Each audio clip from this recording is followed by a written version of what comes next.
Hey everyone, this is an interview I did with Ryan Morrison, the video game attorney, back in March of 2017, and I really felt like this was an awesome interview and we covered some really great ground, so I wanted to make sure it had its own standalone video. So hopefully, if this is your first time seeing it, you'll get to enjoy it, or maybe if it's been a while, it's certainly worth a second listen. But let's jump right in and talk to Ryan, the video game attorney.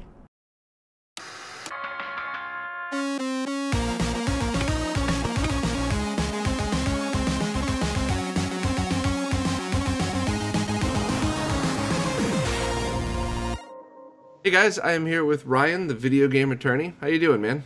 I'm doing well. Thanks for having me. I'm really excited to have you on for a million reasons, to share your knowledge with the community, and also because it's very rare that I get to talk to a lawyer preemptively. Usually when I do, it's talking to me about getting myself out of trouble I've already gotten into. So That's true with everyone in your industry. Usually you guys call us after something's on fire when it's a lot harder to deal with and a lot more expensive to deal with. Yes, exactly. So I think most people watching probably know who you are, but just for the people that don't, would you want to just give a quick background and just kind of how you ended up where you're at? Sure. So my name's Ryan Morrison. I run a law firm.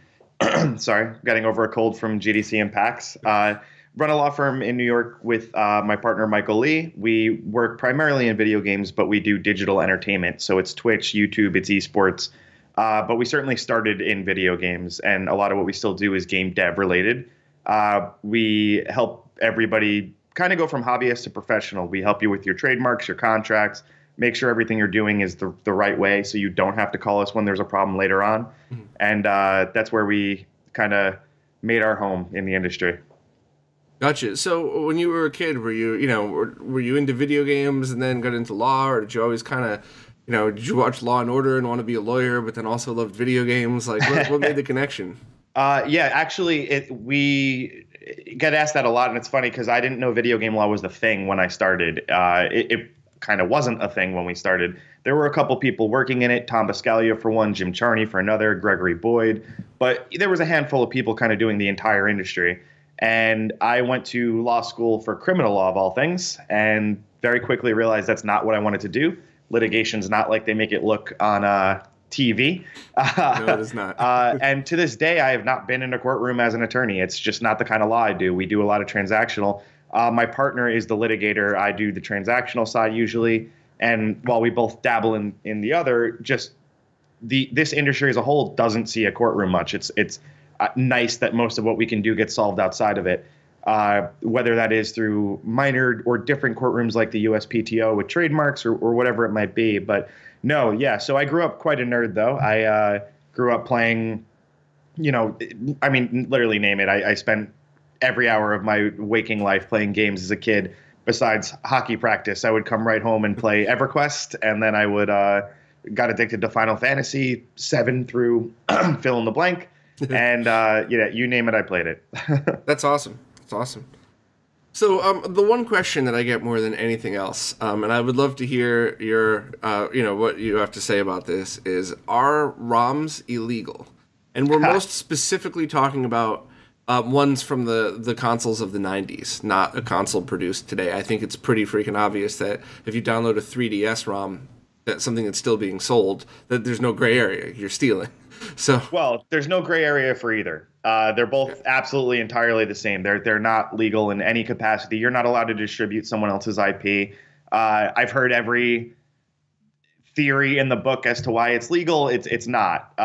Do I agree with it? It doesn't matter. People always get mad at me for my answers. My answers are the law, not necessarily what I agree with. So taking my personal opinions aside, no, it's not legal to distribute or sell ROMs, even if the game is abandoned or whatever else. If you want to have your own personal backup for some ROMs, that gets a little more legal depending on if you own the game in the first place, how you got that ROM, et cetera, et cetera. But certainly the distribution of ROMs is not legal in any capacity.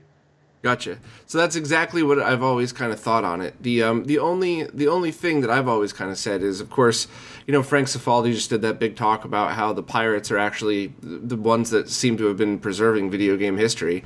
And while he still very much gets a lot of slack for it, a lot of these early 80s and early 90s games would have completely disappeared, especially the unfinished stuff that never went out. But the analogy a lawyer gave me a long time ago when I was talking to we were doing home theater distribution stuff is, technically if I buy a Blu-ray and I rip it to my hard drive and I watch it, that, at least at that time in life, that they said was illegal. They said you're not supposed to do that. But they were also told that if I did that personally, no one's going to come after me for it. Not only because they wouldn't know, because it's a waste of their time. However, as soon as I take that copy and sell it, upload it online, and do something where I'm now just giving away something, that's when, red flags definitely come up, usually starting with cease and desist, anywhere up to fines immediately. And we see cease and desist a lot less frequently now. Now, normally they come for your house right away because they're kind of sick of it. They realized we can send cease and desist forever, but everyone in the industry then just says, oh, we'll just do this till we get a cease and desist. So now they don't owe you a cease and desist. That's a legal courtesy. That's not a legal necessity. And we've had plenty of clients who are now quite literally homeless or lost their families or their entire livelihoods because they were uploading something like ROMs. It's not a lighthearted thing anymore. It's potentially very life ruining. And that example you just said is exactly right. More so even nowadays, but just replace the word Blu-ray with video games and it's the same thing. So I know obviously you're not allowed to talk about your clients, but would you be able to give a general example of what happened that caused somebody to get hit so hard that they lost their house? Sure. So, one example that is a little public, I can't say who it is, although they've talked about it publicly quite a few times on Reddit. Basically, they were making and this is a piracy example. There's worse examples for just trademark and copyright infringement or whatever you might want to get into. But what he was doing was quite literally running a ROM website, and the website was making a ton of money off advertising and things like that, and it became his full-time job. He was running a ROM website. He was also doing some other things on there, but what actually destroyed him was the ROMs. It wasn't the movies he was distributing or anything like that. I think he even had music on there. He could have got hit a million different ways, but the game companies are the ones that came after him, two in particular. And they basically said, you can sign this, you can pay us X amount of dollars, a life-ruining amount, or you can pay us a tenth of that and sign this summary judgment a consent judgment saying that you are wrong, you're admitting you're wrong, and this is illegal. Now, that consent judgment won't hold up as precedent in an actual courtroom, but you guys don't go to court. You guys don't have the $100,000 to defend yourself usually. Mm-hmm. So instead, they take that consent judgment and they put it in all their future cease and desists. And those cease and desists, again, now come with take down this website, show us your bank account, show us every dollar you've made, and give us $200,000, whatever it might be. And that all together is not something that anyone running a ROM website is going to want to deal with. Right. So that's not even something I considered before, because when the times that I've distributed ROMs, there have been things that have out of print. It's to collectors, to people that I know own the game anyway, and I don't. My website doesn't have ROMs on it. Period. Right. So I don't even have to worry about this. But I never looked at it that people were making a living off of that, because I very often defend people who save these ROMs, and especially the ones that do it for archival purposes, but they don't host them on a website. It's kind of privately no one's doing it for archival purposes that also is running ads on the website and making a living off it. Right. That's where I don't feel bad for them anymore. So listen, this job's changed me for sure. 3 years ago when I started video game attorney on Reddit and everything with that, I was much more an advocate for, I get why you guys are doing this, let's help you. Now, working in this industry and seeing the blood, sweat, and tears that goes into making these games, everyone is for open source and everyone is anti-IP until it's their own IP being stolen. Right. I've yet to meet someone who had their game being stolen and said, that's awesome, cool, I'm glad people are playing it. I've seen those headlines from, I think Hotline Miami was most recent, that said, download us for illegally in Australia after they banned us. But I've not seen it as not a marketing tool. So, yeah, Hotline Miami makes a bunch of headlines by saying that. That's awesome. And they're good guys. I mean, I'm not insulting them, but people want to protect their IP. Mm-hmm. I have a Star Wars poster behind me. The prequels were terrible. That doesn't mean I get to go make better prequels. I don't own Star Wars. I don't get to do that, and I shouldn't. But you name it, we've heard it in terms of the defenses. Oh, well, we don't charge for these ROMs. They're free. It doesn't matter. Oh, well, we're doing a fan game version. It's a remake of this old ROM, but it's not blah, blah. It doesn't matter. It's just it's so outrageous, the bad law that gets passed around Reddit and other communities, and then people, it's like what Trump does. He makes up something, people repeat it, and then he cites those other people repeating his own nonsense as if it's fact. Yeah. That's what the online community does with ROMs and things like that. They'll say, "Oh, well, as long as you," my favorite is it's more for mods, I guess, but it's, you need the base game to load this, so I'm allowed to do whatever I want to it. No, that's not how this works. It doesn't matter if you own the legal copy. That's actually something that I have always gotten conflicting information about, and I honestly don't know. So if, like, some of my favorite things on the internet are Super Metroid and Zelda hacks that fans have done, and that's exactly what they've said. Here's the IPS patch for it. It has no Nintendo IP in this patch at all. Is that still illegal to distribute? Yeah, 100%. Go look at Project M's website. Mm-hmm. They were a mod for Smash Brothers, and it's 100% illegal. You're not allowed to do that. You will not find a lawyer who disagrees with that. Is it morally right? Maybe not. I mean, I'm not arguing the philosophy of it or the policy behind it. I'm telling you, though, you are not allowed to do that. That is every single EULA that exists says you are not allowed to do that. I hope that in the future we're able to find something that's kind of like music, right? If I put an album out and somebody likes one of my songs but says I want to do it all with ukuleles and accordions or something, and they do it. That's not legal either. Well, they can 100% legally do that by going through the correct channels. Sure. Oh, so yes. Why don't you set it up? I mean, seriously, the guys who set it up for music are not they're not government bodies. It just would take a true archivist to say, I do want this to work. So what? And to elaborate what happens in music, the proper channels are basically, I can go cover any song I want as long as I pay the correct body that will basically reimburse the artist for that. Right. So if games do that, it would be incredible. I agree with you. I would love to see. I mean, my favorite games are from the NES or Super Nintendo or whatever they might be. I would love to see them remade or made better or HD remakes or whatever. Mm-hmm. And we're not gonna, because a lot of the programmers or developers are so broken, because this industry, the AAA side of this industry is where the indie side is now, meaning there were no good contracts. No one knew who owned what. So you go pick a game on Sega, and the studio that was working with the developer, working with the publisher, working with the musician, no one can figure out who actually owns that IP, but they'll all sue you if you try to remake it yourself. So it's a mess that we'll never see a lot of our favorite games remade, and it's just a sad truth.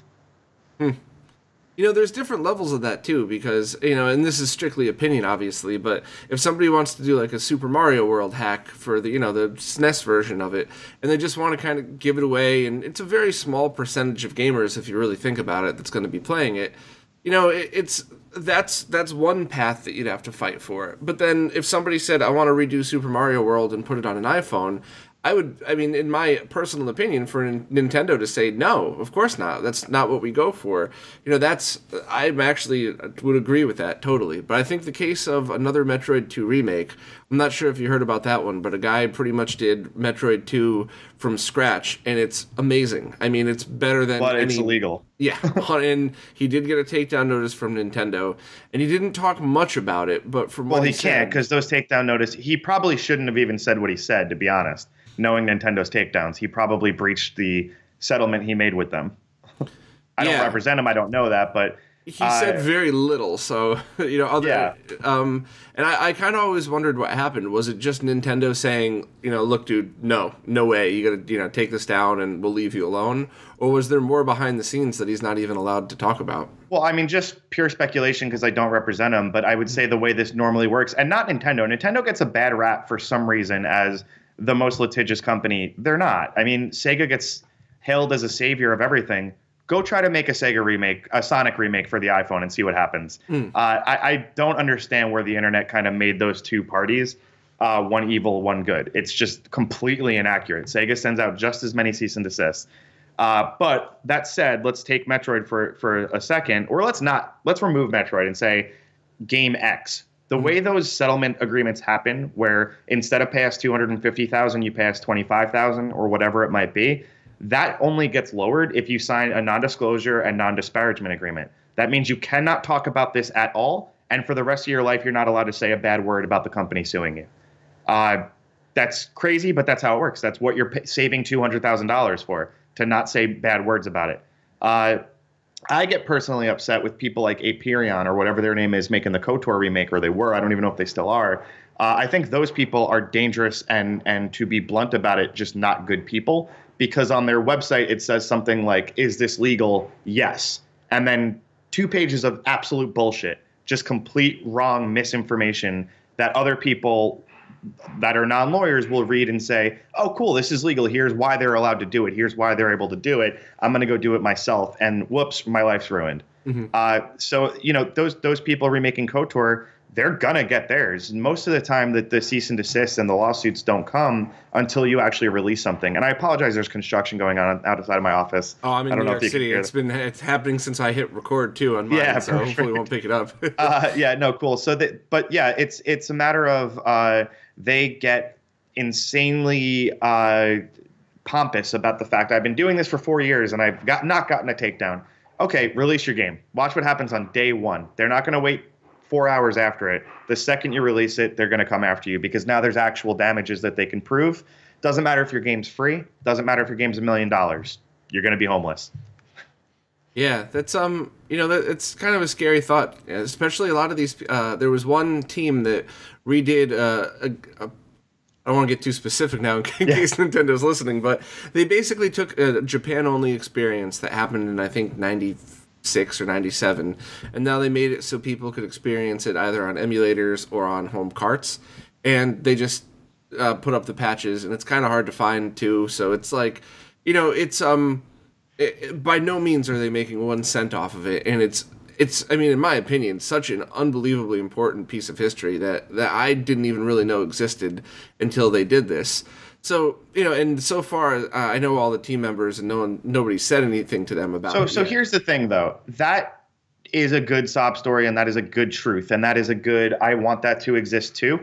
But now be in Nintendo's shoes where they let that exist, and now every idiot on Twitter says, well, if this game can do it, I can do it with this game. And then that mentality and that rationalization goes all the way up to Mario. Legally, Nintendo has to protect their IP, and just common sense wise, they have to. So again, not to pick on Nintendo, they all do it. I really don't understand why Nintendo gets the bad rap, other than the fact that maybe Nintendo has more popular IP that gets stolen more. That's the other thing. That could be it, but historically, Nintendo's always kind of been the big closed off company, and Sega did embrace a lot of their hackers. They hired Christian Whitehead. That's the example I keep hearing. Name another.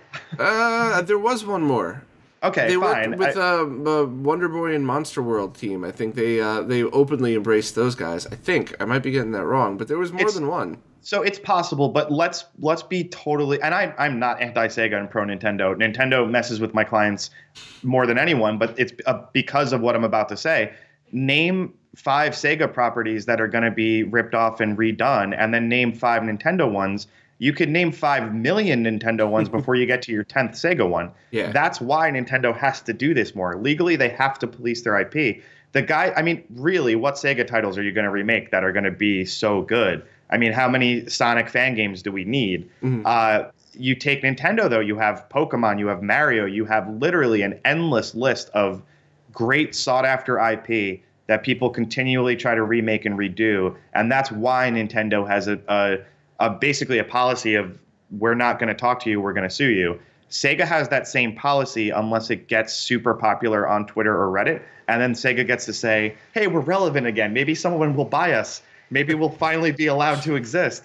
It's all marketing. If you think that Sega is just, if you think you can go back in time to the height of the Genesis and use today's technology, do you really think Sega would be hiring all those hackers and letting people do stuff? Not a chance, because they were still on top of the world then. Now they're nowhere near it. They're not even on our world anymore. So they're like, thank God we're relevant. Please remake our stuff. Let's make this exciting again. Nintendo, they're fine. They don't need your remake of Metroid. They just don't. And as much as I want to see it too, there's no legal argument for it. Gotcha. So, is there a statute of limitations for games then? So, if there's a game from 1975 that no one's touched before, but it hasn't been, the original content owner hasn't released it to the public, is there some kind of statute of limitations where we? Yeah, but you're not going to like it. It's 70 years after the author dies. Gotcha. So whoever made that game, when they die, 70 years past that.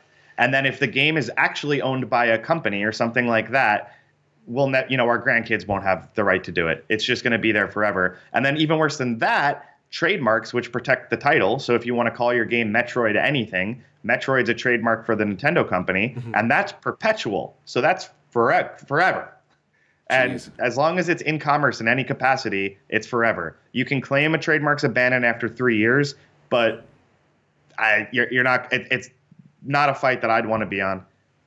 The best defense you have is actually, I don't even want to get into that because it's such an exception to an exception that I don't want anyone listening to this to try to rely on it. I would rather to cure the untruths out there that it doesn't matter if your game's free. It doesn't matter if you own the original, and there is no way to distribute ROMs or mods or remakes that is legal. There's just not, unless you get a license. And licenses are not impossible to get. If you have a really good idea or you have a really good remake for a dead IP, call the company and see if you can do it. Sometimes they'll work with you. Even Nintendo.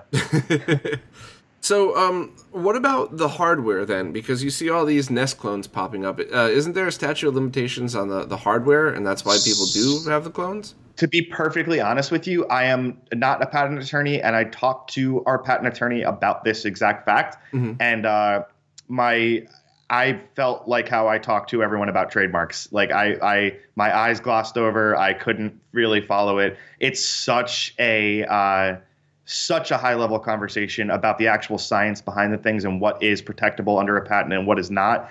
The short answer is yes, there is a 20-year protection on patents, which we are passing with most hardware now, from the original generation anyway. So yeah, the original NES is arguably not under patent anymore. But again, I'm not a patent attorney, so I don't want to black and white that. Right. Because, the very fact that you could buy NES clones in America on Amazon and Nintendo's not swooping in and suing them probably means that's true then, the 20-year patent thing on that. To a degree, yeah. And then the other thing you have to keep in mind, though, is trade dress. So Nintendo still owns the trademark or the trade dress to what an NES looks like. So you can do a clone. It can't be the exact same look and feel of it. Right. That makes perfect sense as well. So, so then would ROM carts be illegal? The devices that allow you to dump all these ROMs on older hardware. So if you are they sold with ROMs on them? No. Then probably not. I mean, a tobacco pipe's not illegal until you put weed in it. Right. That's the example I would use. Yeah, I honestly don't know if they were a game developer that was really offended or if they were just a troll trying to light me up. But somebody was just nonstop posting on my review of one product and basically said that, just by reviewing something that allows you to have these ROMs on it. I actually saw that guy's an idiot. Yeah. You're allowed to review whatever you want. You can go review weed if you want. Yeah, exactly. And and the fact don't do that though. Don't rely on that as legal advice. Disclaimer. Don't start your YouTube marijuana channel and call me. Right, unless you're in California or Denver or one of those places now. But the example I gave is I just thought it was ridiculous. It's like a knife set, right? Like if I say this is a great knife set, cut my steak really well with it, and somebody goes and buys that knife and stabs himself in the leg. That's exactly right. Right. So, all right. And to that effect, I tell everybody that Nintendo's not suing this guy, so it means I can do it. No, OJ got away with murder. It doesn't mean you can start killing people. Right. It's just a matter of know where the dangers are, and hopefully, we got through those.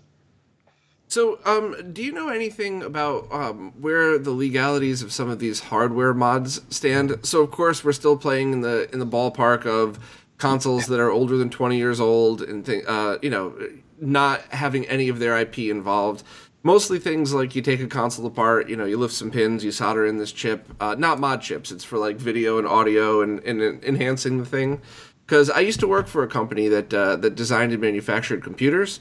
And one of the guys there who had been doing electronics for a million years basically told me that anything that you sell, you have to have the consumer, we used to get CE regulations, but they're, all the different ones.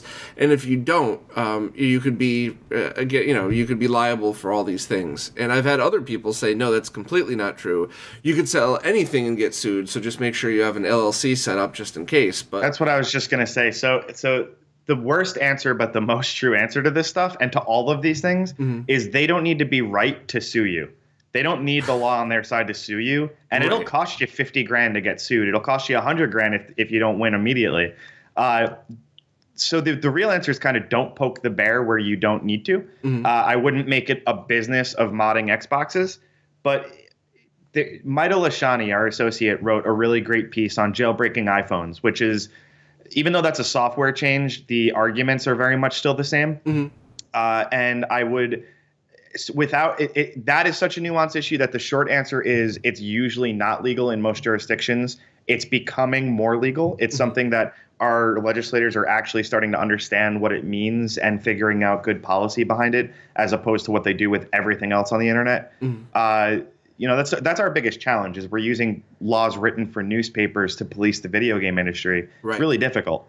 But they're really starting to look at this more, and I recommend you Google the article by my associate Maida Lashani, or tweet at me and I'll link it to you. It's happy to share it. It's a long read. It's not the most exciting thing in the world to read about the manufacturing and tech behind something and what you're allowed to change. But if you're interested in it, which I think a lot of your listeners are, it's super interesting, and it's also a really good look at all the legislation and policy going on that really is not. It's so new that we don't know the answer yet.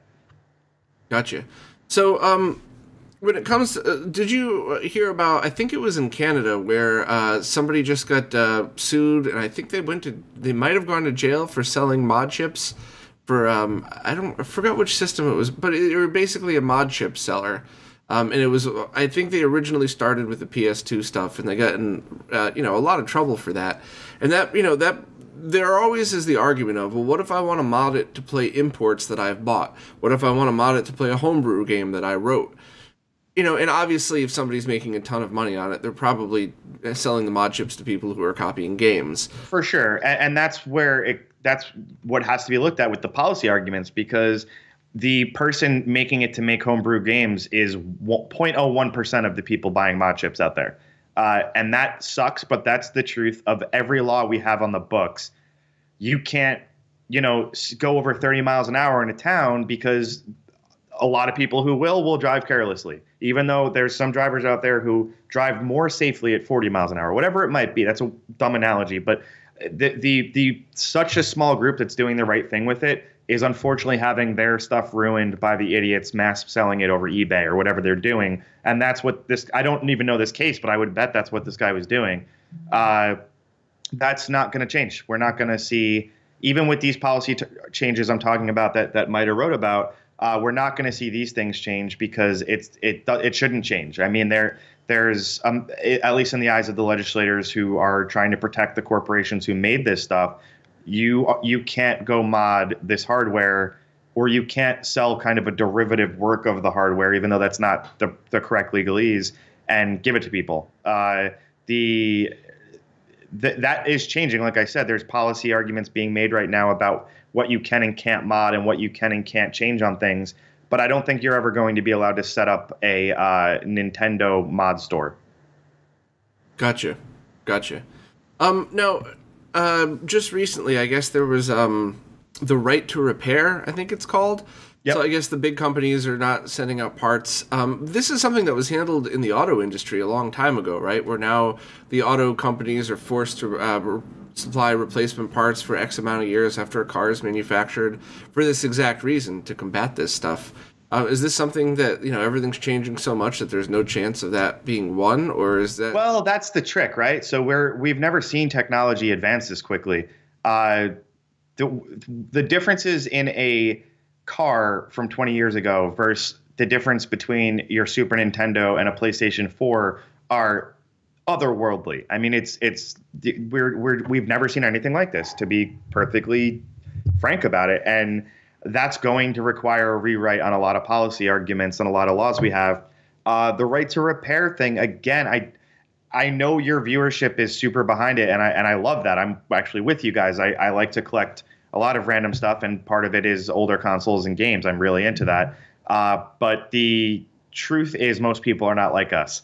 There is not a yammering for people to be able to self-repair their NES out there. And instead, what you're going to see is the patent protection fall away, and NES has become mass marketed and sold by third parties, and you can kind of just go buy one cheaply, hopefully. And that's going to be the solution rather than Sony having to send you parts to a PlayStation. Gotcha. At least that's a guess, too, because we're not there yet, but that's the guess. Because parts in consoles and everything change so quickly, and because in the electronics industry you buy things in 1,000, 100,000, a million if you're Sony and Nintendo, I wouldn't expect that you'd still be allowed to buy parts for, or that we would force them to still send parts for PlayStation 1 and PlayStation 2. But the thing that does kind of, and I understand both sides of it, but if you buy a brand new PS4 and the drive dies, it's not that hard to pop it out and replace it. You mean for the current generation? Oh, yeah. I misunderstood you. Yeah, no, I agree with you. I think that will be. I can't tell you the exact law on that right now, but I think that's something that we're certainly going in that direction, where these companies can't keep selling you an iPhone with a battery that's made to die in 6 months. Right. Stuff like that. We're gonna see more consumer protection on that, depending on. Again, not to get political, even though I already did, but depending on which party controls Congress and the House. I mean, that's quite literally where these laws come from. And if we have Republicans in there, we're not going to see any protections for it. We're going to see us have less options to self-regulate or self-repair things. And if you see Democrats in there, you're going to see a lot more of it. And I think the big misconception, too, politically is the libertarians saying that they're going to help police this stuff or help make self-repair more out there, and that's just completely not true based on policy we've seen. Mm-hmm. Vote for socialism over that, which is fine. I mean, put Bernie in there, and we'll all be able to fix our own stuff. The one thing that I did want to at least mention to the people watching, though, is there are certain scenarios where you really shouldn't be messing with any of that. We had a couple of, and this probably doesn't apply to video games, but maybe it does, but we had a couple of medical grade computers where if you didn't put them back together in the right order with the right stuff, it would actually emit, a 0.0 to the millionth power more electromagnetic radiation than it would have, which has probably, without exaggerating, a 1 in 100 million chance of doing any harm to anything, but there's more than 100 people in the world, so right. So there are scenarios like that where people should definitely not be doing their own. Just to clarify, I'm talking about very basic stuff here. As long as you have a screwdriver and one of those plastic poppers, you could do it. So right. I do understand the safety reasons and things like that, but. For sure, and that not all companies are maniacal evil geniuses. Sometimes they really are just. Please don't kill yourself. Let us fix this for you. But I agree with you. Like replacing the screen on an iPhone takes 4 seconds and 12 cents, and it'll be a month-long process if you mail it in to get repaired that way. Right. Yeah, and the fact that a lot of these places don't repair anything anymore. Like I just ran into this. If you drop your Microsoft Surface and crack the screen, there is no place to get that officially from Microsoft to get that repaired. Your right. only option is to trade it in, and they'll give you a refurb. Yeah. So, and there's people lose their shit about that, because if they have something that they kept in perfect condition, how do they know where that refurb has been? How do they know that's not a beat up thing that, maybe it's got a shiny new case on it or something? So I do completely understand that. I think anybody that's ever dropped their phone has been through that before as well. Right. So. No, absolutely. So somebody emailed me a question the other day, and at first I kind of laughed it off, but then I started to wonder, how much merit it actually had.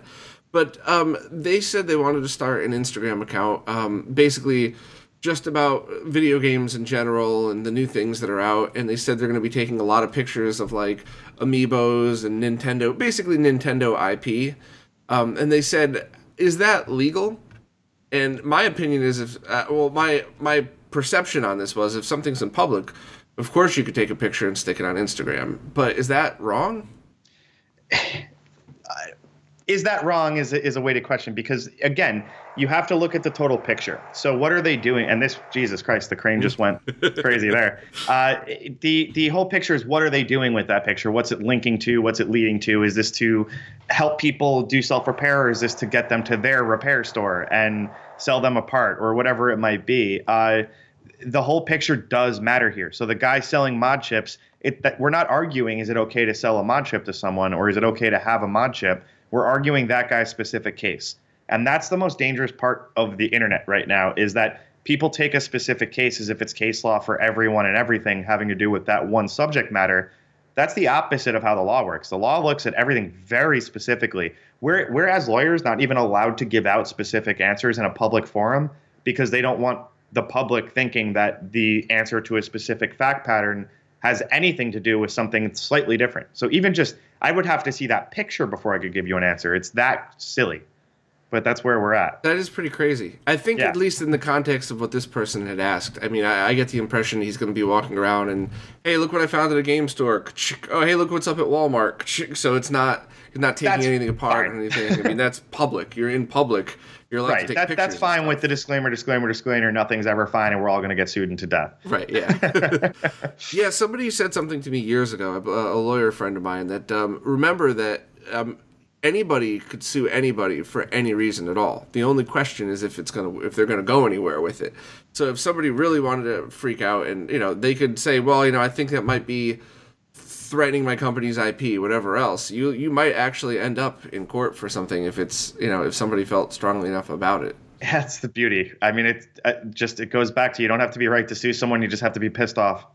Yeah, there you go. So for people that run into any of these things, what happens if you don't have any money? Can you just show up at court by yourself and cross your fingers? Yeah, I mean, cross them really hard. It's a really, really sad thing, but the truth is the justice system is not for people without money. If it's criminal and you're actually looking at jail time, they'll give you a lawyer. Mm-hmm. If it's civil and you're going to have an almost worse situation, like losing your house or your bank account or your family or your job or whatever, you don't get a free lawyer. And you have to figure that out. And, the chance of it going to court, impossible. I think reality is most of the companies suing you are going to look at it and say, let's figure out a settlement that makes sense for this guy's specific situation. Let's hurt him so he doesn't do it again, but let's not kill him. And that's the usual norm. And what you can do is you can reach out to us. I mean, if big evil corporations coming after you, we've made a reputation and a career off helping them for free. I know not everybody has money. I have a green $8 shirt on. We don't. I drive a Kia. We're not here for the money. We're here because, despite all my warnings and my sternness on this stuff, we really do pride ourselves on repping and helping the little guy. My partner is the best litigator in the world, and we're here to help you when things go awry. If you make Mario 2 the Marioing, we're not going to help you with Nintendo. But if you do something that really was not wrong, message us. We'll help you. We really will. Cool. That's really nice of you guys, and it's good to know that there's at least people out there giving information.